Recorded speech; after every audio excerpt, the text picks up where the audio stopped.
L&T Hyderabad metro వాళ్ళు నష్టాల్లో మునిగిపోయి నిర్వహణ చేయలేని పరిస్థితిలో ఎక్కడ మూతపడుతుందనే భయంతో వాళ్లకున్న 13,000 కోట్ల రూపాయల రుణభారాన్ని రాష్ట్ర ప్రభుత్వం తరపున తలకెత్తుకొని వాళ్ళకి ఎవరు బిడ్డింగ్ రాని పరిస్థితుల్లో మెట్రో సేవ స్తంభించిపోదనే ఉద్దేశంతో తెలంగాణ ప్రభుత్వం ముందుకొచ్చి దాన్ని కొనుగోలు చేసింది.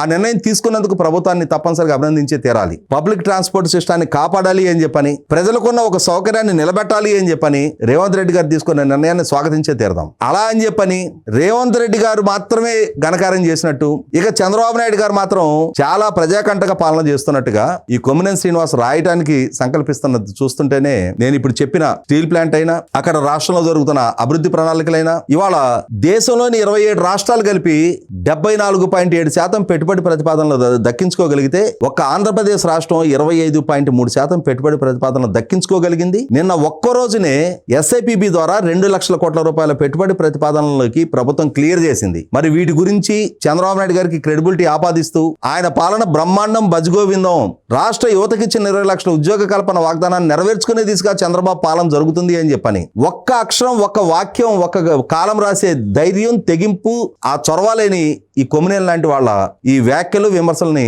పట్టించుకోవాల్సిన నష్టం లేదు.